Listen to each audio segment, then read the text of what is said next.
도시는 불빛으로 가득하지만 그 안의 사람들은 점점 어두워지고 있었다. 부동산 시장은 서서히, 그러나 확실히 월세의 시대로 변하고 있었다. 사람들은 더 이상 집을 사는 존재가 아니라 빌려 사는 존재가 되어가고 있었다. 예전에는 한 번쯤 내 집을 가지겠다는 꿈이 당연한 희망이었지만 이제는 그 꿈이 사치처럼 들린다. 서울의 어느 골목, 30대 초반의 직장인 윤호는 하루에도 몇 번씩 부동산 앱을 들여다본다.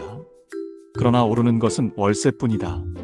전세는 점점 자취를 감추고 남은 것은 보증금 몇 천만 원에 매달 내야 하는 월세뿐이다. 그는 한숨을 내쉰다. 월급이 오르지 않는 동안 월세는 꾸준히 오른다. 이러다간 진짜 길바닥에 나앉겠네. 그가 중얼거린다. 부동산 시장의 월세화는 단순한 시장의 흐름이 아니었다.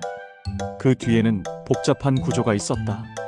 전세 제도가 유지되려면 대출이 쉬워야 하고 금리가 낮아야 했다. 하지만 정부가 부동산 과열을 막겠다고 대출을 조이고 금리가 오르자 전세 자금은 막혔다. 집주인들은 전세 대신 월세를 택했다. 매달 현금이 들어오니 안정적이지 않습니까? 한 집주인은 웃으며 말했다. 그렇게 임차인들은 매달 생존을 위해 돈을 내야 하는 구조로 갇혔다. 윤호의 친구 민수는 결혼을 앞두고 있었다. 그러나 전세를 구하지 못해 결국 반전세로 계약했다. 매달 100만 원을 내야 해. 그래도 이 정도면 싸게 구한 거야. 민수는 말했지만 눈빛은 초조했다. 결혼이 축복이 아니라 새로운 빚의 시작이 된 것이다. 문제는 단지 돈의 문제가 아니었다. 월세 사회는 사람들의 심리와 삶의 형태를 바꿔놓았다. 월세를 내기 위해 이직을 포기하고 쉬는 날에도 부업을 해야 했다. 집은 쉴 곳이 아니라 매달 돈이 빠져나가는 구멍처럼 느껴졌다. 집을 소유하지 못한 사람들은 언제든 쫓겨날 수 있는 불안 속에 살았다. 이 불안은 삶의 질을 서서히 갉아먹었다. 정부는 임대차 시장을 안정화하겠다며 정책을 내놓았지만 그 정책은 오히려 시장을 더 왜곡시켰다. 임대료 상한제나 계약갱신 청구권 같은 제도는 처음엔 세입자를 위한 보호 장치처럼 보였지만 현실에서는 집주인들의 불신을 낳았다. 2번 계약하면 5년 동안 올릴 수가 없대. 그럼 차라리 월세로 돌리지. 그렇게 또 하나의 전세가 사라졌다. 윤호의 회사 동료 지연은 월세가 너무 비싸 부모님 집으로 돌아갔다. 나도 독립하고 싶었는데 서울에서는 불가능이야. 그녀는 씁쓸하게 웃었다. 그녀처럼 다시 부모님 집으로 돌아가는 청년들이 늘었다. 그러나 그조차도 잠시였다. 부모 세대의 집 또한 세금과 금리 부담으로 위태로웠기 때문이다.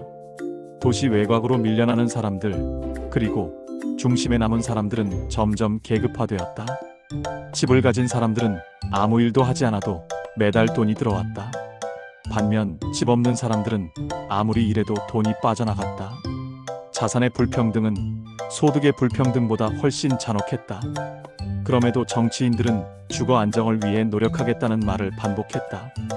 그러나 그들의 시선은 언제나 집을 가진 자들에게 향해 있었다.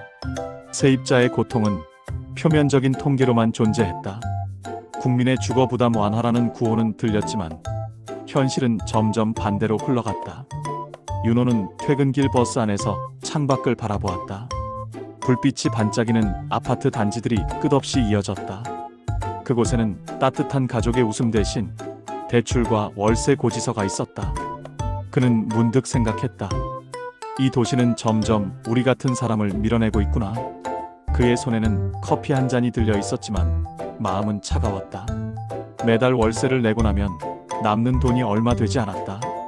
미래를 위해 저축을 하기도 어렵고 결혼은 멀어진 꿈이 되었다. 그러나 주변에서는 모두 이렇게 살고 있었다. 월세화된 사회는 단지 부동산의 문제가 아니었다. 그것은 사람들의 삶의 구조를 뒤흔드는 변화였다. 내일이 불안한 사회에서는 사랑도, 꿈도, 안정도 자라기 어렵다.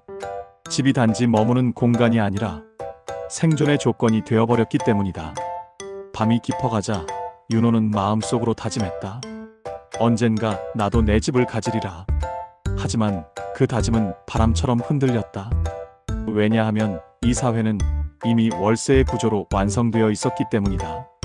그리하여 사람들은 오늘도 일하고 월세를 내고 다시 일한다. 그리고 그 반복 속에서 점점 잊어간다. 집은 사는 곳이 아니라 빌려 사는 곳이라는 사실을. 그 씁쓸한 현실이 이제는 너무나도 당연하게 느껴지는 세상이 되어 있었다.